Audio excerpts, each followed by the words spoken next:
और इसी बीच में वन नेशन वन इलेक्शन को लेकर एक बड़ी बैठक हो रही है रामनाथ कोविंद के साथ अमित शाह की। इस वक्त ये बैठक है क्योंकि कमेटी के अध्यक्ष हैं रामनाथ कोविंद। वो कमेटी जो गठित की गई थी वन नेशन वन इलेक्शन के एजेंडे के साथ, एक देश एक चुनाव, जिसको लेकर रामनाथ कोविंद इस कमेटी को लीड कर रहे हैं, इसके अध्यक्ष हैं। फिलहाल उसमें मौजूद है अमित शाह भी, हालांकि अधीर रंजन भी इसका हिस्सा है। इस बैठक में कौन कौन मौजूद है इसको लेकर और डिटेल्स आनी बाकी हैं, लेकिन फिलहाल अमित शाह के साथ रामनाथ कोविंद की यह बैठक हो रही है। रामनाथ कोविंद एक देश एक चुनाव से जुड़ी हुई गठित कमेटी को अध्यक्षता उसकी कर रहा है, उसको लीड कर रहे हैं और इस वक्त उनके साथ मौजूद है अमित शाह भी।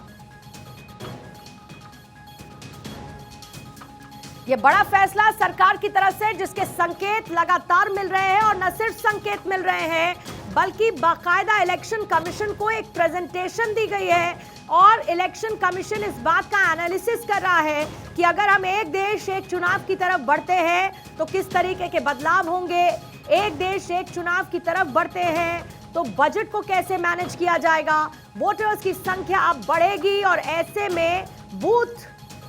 को लेकर भी तैयारी करनी होगी। एक एक छोटी छोटी तैयारी को पूरा एनालिसिस उसका इस वक्त इलेक्शन कमीशन कर रहा है और बाकायदा उनके सामने एक प्रेजेंटेशन इस वक्त रखी गई है और इस बैठक को बहुत महत्वपूर्ण माना जा रहा है जो इस वक्त रामनाथ कोविंद के साथ अमित शाह की बैठक चल रही है, क्योंकि कमेटी के अध्यक्ष रामनाथ कोविंद है, अमित शाह भी उसका हिस्सा है और ऐसे में एक देश एक चुनाव को लेकर इस वक्त दोनों के बीच मंथन चल रहा है, क्योंकि सरकार की तरफ से एक रूपरेखा, कमेटी किस तरीके से इसको आगे बढ़ाती है, वन नेशन वन इलेक्शन की जो तैयारी सरकार की तरफ से हो रही है उसको कैसे इलेक्शन कमीशन धरातल पर लेकर आता है, इसको लेकर प्रेजेंटेशन दे दी गई है इलेक्शन कमीशन के सामने और इलेक्शन कमीशन भी माइन्यूटली इस बड़े बदलाव की तरफ कैसे बढ़ेगा एक स्वायत्त संस्था के तौर पर उस पर भी विचार कर रहा है। बार बार इस बात का भी जिक्र होता रहा है कि अलग अलग जब चुनाव आयोजित होते हैं ऐसे में खर्चा बढ़ता है, न सिर्फ खर्चा बल्कि मैन पावर बहुत ज्यादा लगती है और एक देश एक चुनाव की तरफ सरकार अब आगे बढ़ने के संकेत लगातार दे रही है। कमेटी गठित हो चुकी है, इलेक्शन कमीशन के सामने प्रेजेंटेशन दी जा चुकी है और इस कमेटी के अध्यक्ष रामनाथ कोविंद हैं जिनके साथ इस वक्त बैठक चल रही है अमित शाह की। और इस वक्त सीधा न्यूज रूम चलते हैं, हमारी पॉलिटिकल एडिटर अदिति नागर शर्मा इस वक्त हमारे साथ जुड़ चुके हैं। अदिति, इस बैठक को लेकर क्या डिटेल्स है, क्योंकि ये तो हमें पता है कि 4 स्टेप सरकार आगे बढ़ चुकी है, बाकायदा इलेक्शन कमीशन को प्रेजेंटेशन दी जा चुकी है, एक देश एक चुनाव, अभी की क्या स्थिति? देखिए, इस बैठक में जो आज मुख्य मुद्दा है वो इस बात को लेकर है, जैसे आज रामनाथ कोविंद के आवास पर ये बैठक शुरू हो रही है और इसमें गृह मंत्री अमित शाह होंगे। दरअसल अगर आपने क्लोजली और बहुत ही बारीकी से उस पूरे जो जारी हुआ है नोटिफिकेशन उसको पढ़ेंगे तो उसमें खास बात कही गई है। उसमें पहले तो बताया है कि एक देश एक चुनाव की वजह क्या है, क्यों करने की ज़रूरत है, चाहे फ्रॉम